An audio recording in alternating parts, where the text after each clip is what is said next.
October 6th, 2011, Queensland, Australia. A funeral. The sky was grey, the air thick with humidity.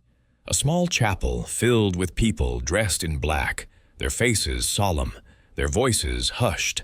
They were there to say goodbye to Diane Cilento, actress, Oscar nominee, ex-wife of Sean Connery. A woman who'd spent the last 38 years of her life trying to forget the man who'd once promised her forever. But then, something happened that nobody expected. A black car pulled up outside the chapel. The door opened, and out stepped Sean Connery, 81 years old, silver hair, dark suit, walking slowly, deliberately, like a man carrying the weight of 4 decades on his shoulders. The whispers started immediately. What's he doing here? Why did he come? They haven't spoken in 38 years, not since the divorce, not since the accusations, not since Diane wrote her autobiography and told the world what really happened behind closed doors. The abuse, the control, the man behind the Bond mask.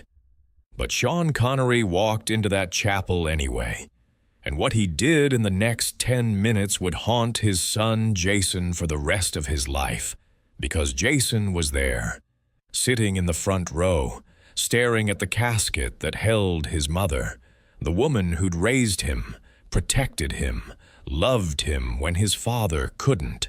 And now she was gone. And his father, the man who'd been absent for most of his childhood, had shown up.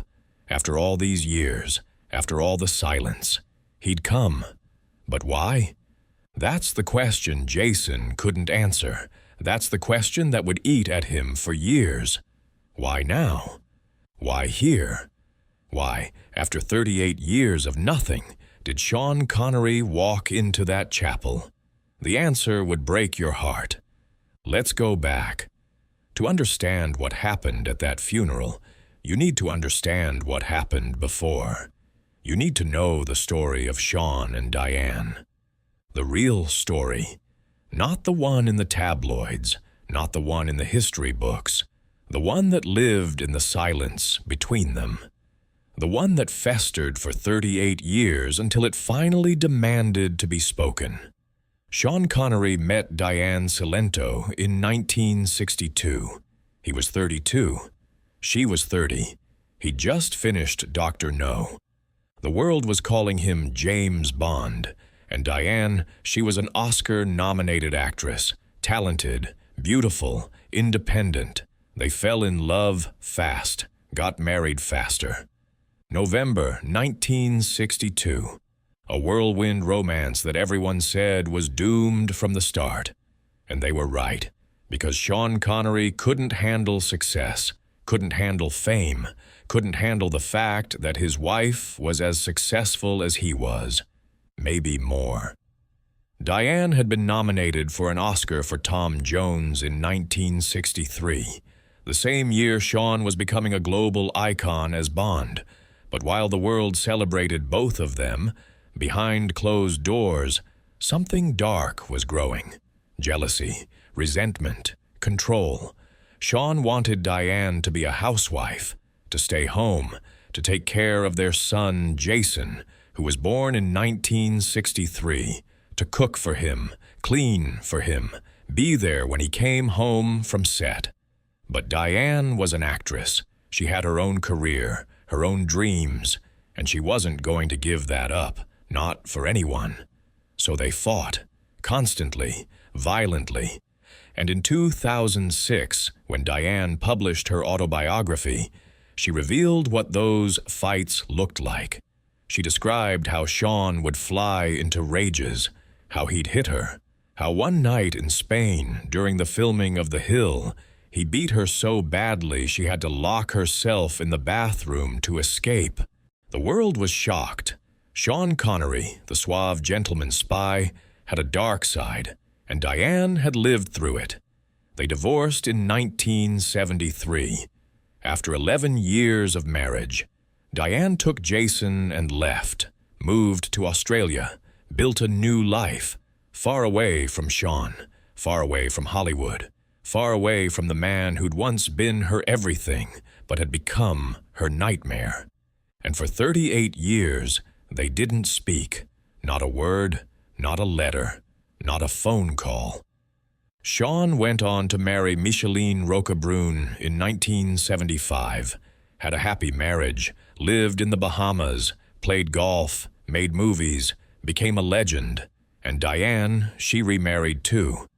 Anthony Schaffer, a playwright. They lived quietly in Queensland. She did theater, taught acting, tried to forget. But you can't forget someone who broke you. You can't erase 11 years of your life.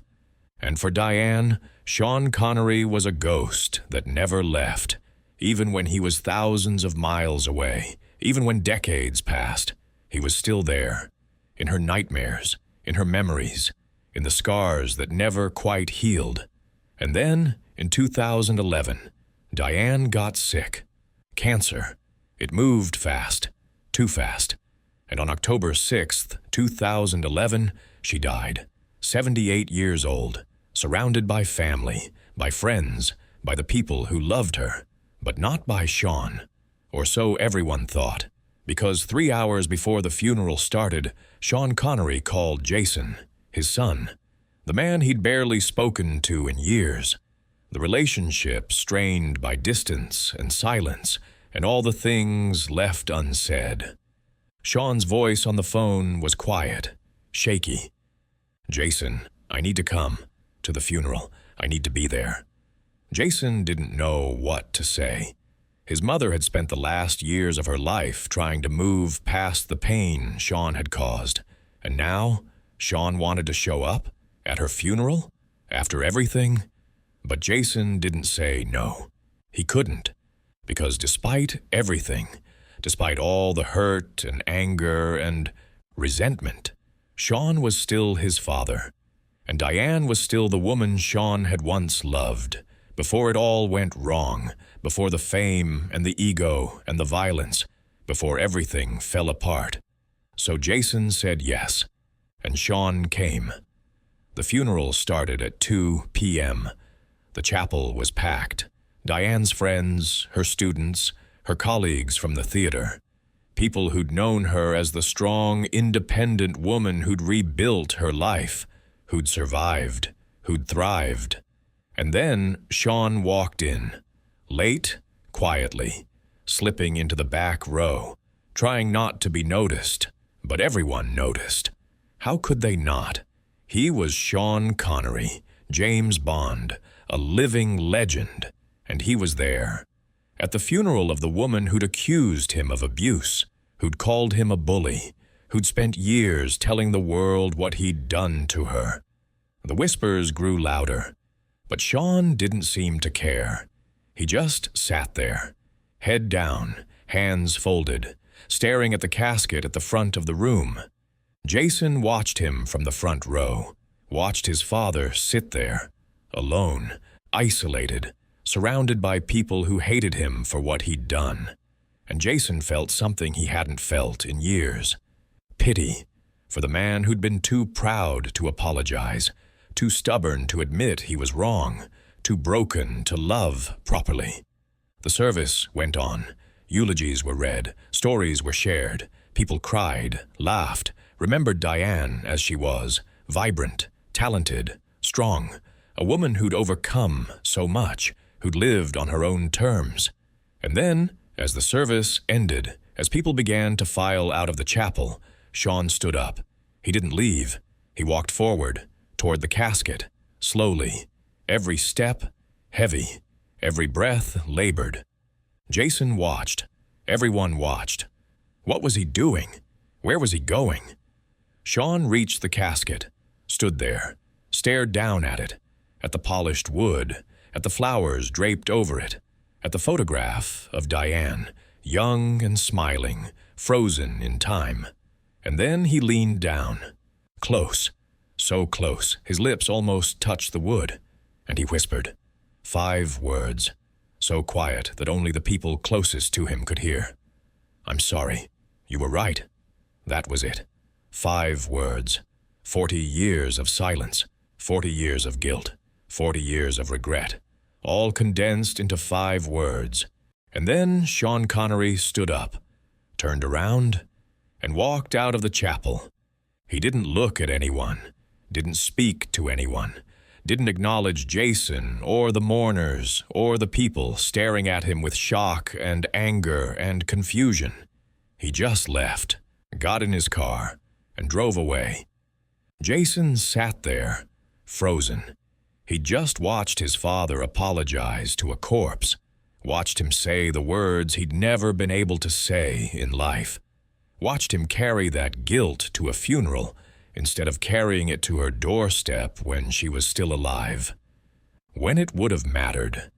Because that's the tragedy of Sean Connery. He spent his whole life running from his past, from his mistakes, from the people he'd hurt.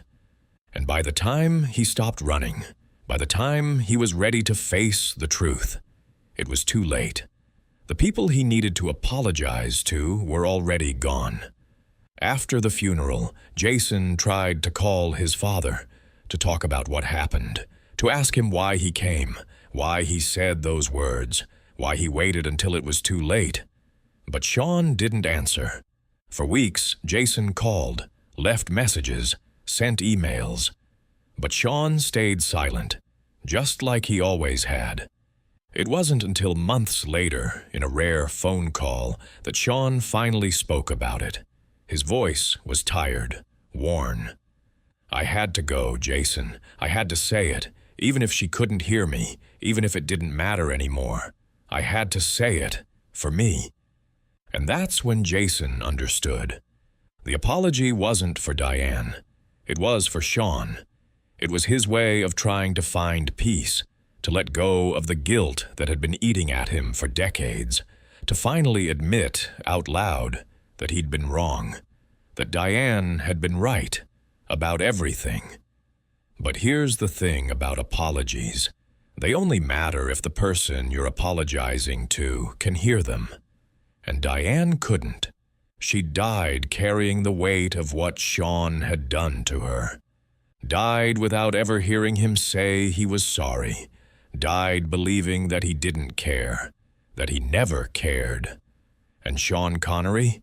He lived with that for the rest of his life, lived knowing that he'd waited too long, that his pride had cost him the one thing he needed most, forgiveness. 9 years later, on October 31st, 2020, Sean Connery died. Peacefully, they said, surrounded by family. But Jason knew the truth. His father had died carrying the same guilt he'd carried for 40 years. The same regret, the same unanswered question.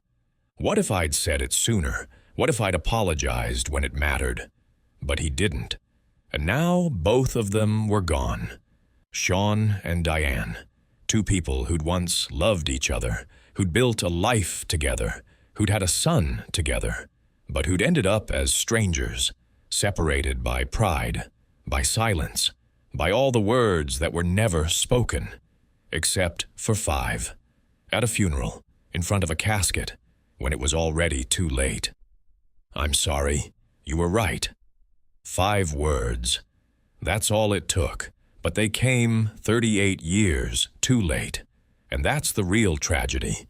Not that Sean Connery was a flawed man, not that he made mistakes, but that he waited until the only person who needed to hear his apology couldn't hear it anymore. And Jason, he carries that moment with him, every day. The image of his father, 81 years old, leaning over his mother's casket, whispering an apology to the void. It haunts him, because he knows his father loved his mother, in his own broken way, and he knows his father regretted what he'd done. But knowing isn't enough. Regret isn't enough. What matters is saying it, out loud, to the person you hurt, while they're still alive to hear it. Sean Connery never got that chance, and neither did Diane. And that's the price of pride, the cost of waiting, the tragedy of thinking you have more time than you do, because you don't. None of us do. And by the time you realize that, it's too late. The funeral's already over, the casket's already closed, and all you're left with is 5 words, whispered into the silence, hoping somehow they'll be enough. But they never are.